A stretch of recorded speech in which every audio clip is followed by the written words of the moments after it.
দর্শক এ নিয়ে আরও জানাতে আমাদের সাথে সরাসরি যোগ দিচ্ছেন সহকর্মী ফরহাদুজ্জামান শাহী।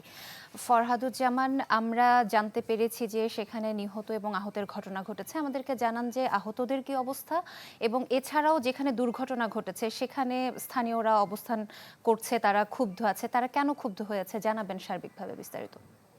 সাহেলি, আসলে ঘটনাস্থলেই ৩ জন নিহত হন, যে ৩ জনের ২ জনই কিন্তু শ্রমিক, যারা এখানে দিন মজুর হিসেবে নিজেদের শ্রম বিক্রি করার জন্য এখানে প্রতিদিন আসেন। তাদের মধ্যে ২ জন, তাদের বাড়ি এই এলাকার মানুষ মনে করছেন যে তারা যেহেতু গাইবান্ধা এবং রংপুর অঞ্চল থেকে আসেন সেই রকম। আর একজন এখানে ঘটনাস্থলে যিনি মারা যান, যিনি শ্রমিকদের মাঝে যিনি খাবার বিক্রি করেন সকালবেলা, তিনি মারা গেছেন। তিনি পার্শ্ববর্তী এলাকারই এই ৩ জন। আর বাদ বাকি মোট ২১ জনকে বগুড়া শহীদ জিয়াউর রহমান মেডিকেল কলেজ হাসপাতালে নিয়ে যাওয়া হয়েছে। সেখানে চিকিৎসাধীন অবস্থায় এখন পর্যন্ত ৩ জনের মৃত্যু হয়েছে এবং আরও ৩ জনের অবস্থা কিন্তু গুরুতর। সেই ৩ জনকে আমি কিছুক্ষণ আগে সেখান থেকে এসেছি। তাদেরকে অস্ত্রোপচার কক্ষে সেখানে চিকিৎসকরা তাদেরকে চিকিৎসা দিচ্ছেন।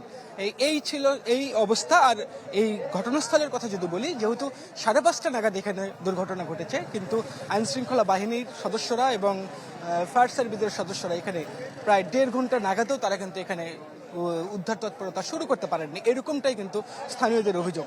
এর ফলে তারা বলছেন যে প্রতিনিয়ত এখানে দুর্ঘটনা ঘটে, কিন্তু স্থানীয় প্রশাসন আসলে দুর্ঘটনা নিরোধ কল্পে তারা যেমন কোনো ব্যবস্থা যেমন নেন না, একই সাথে এই যে আজকের যে ঘটনা, এই ঘটনার পরে উদ্ধার অভিযানও কিন্তু খুব সময় মতো শুরু করতে পারেননি। এর জন্য আসলে এই এলাকার মানুষ বগুড়া নওগাঁ যে মহাসড়কটি আছে, সেই মহাসড়কটা তারা কিন্তু সেই সকাল নাগাদ তারা অবরোধ করেছেন এবং এখন পর্যন্ত মহাসড়ক কিন্তু অবরোধ অবস্থায় আছে।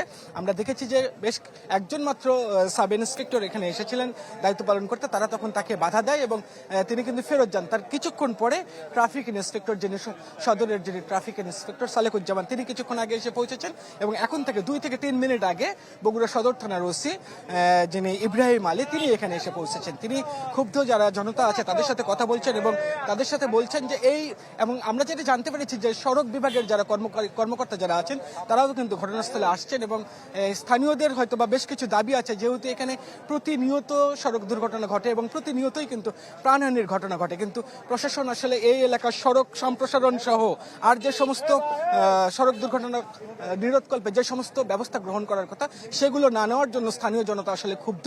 তারা আসলে প্রশাসনের সাথে কথা বলছেন এবং এখন পর্যন্ত কিন্তু এই মহাসড়কের 2 পাশেই প্রায় 2 কিলোমিটার করে রাস্তা কিন্তু রাস্তায় জ্যাম আছে। এইটুকুই ছিল আমার কাছে সর্বশেষ। সহেলি। জি, ধন্যবাদ।